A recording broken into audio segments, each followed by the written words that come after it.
President Trump just threatened to blow the shit out of Iran at the exact moment peace negotiations are happening.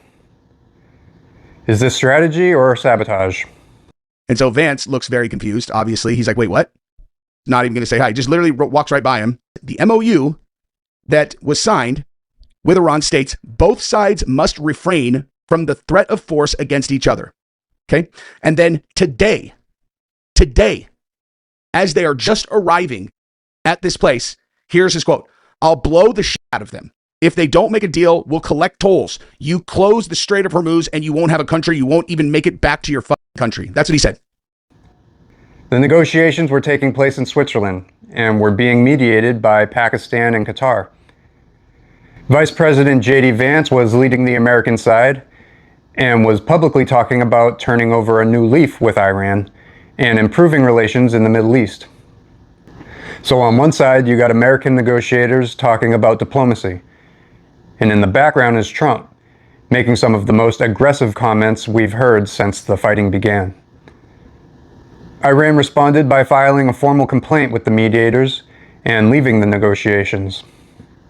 Iran's chief negotiator, Mohammad Ghalibaf, responded by saying, "We do not take American threats into account." He said they would do better to be careful with their statements. Our armed forces are ready to respond to them in a different manner. No matter what they say, we are the ones who act. Close quote. Now, despite the walkout and the public confrontation, the talks did not completely collapse. By the end of the meeting, mediators announced that both sides had agreed to a roadmap to reach a final deal within 60 days. Technical negotiations are expected to continue throughout the week. So why is Trump threatening Iran at the same time negotiations are happening? Iran pointed to the continued fighting in Lebanon and basically asked, if the first part of the agreement is already not being honored, why are we already talking about the next part? That matters because several parts of the agreement are already being violated.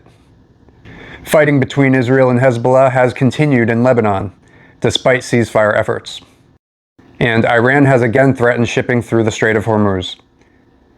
So maybe Trump's threats weren't meant to end the talks, but to draw a red line and increase pressure. The bigger question now is whether these negotiations are strong enough to survive the threats. Because right now, the United States and Iran are simultaneously talking about peace, threatening each other, and claiming progress. And that's a combination that can either lead to a deal or another crisis.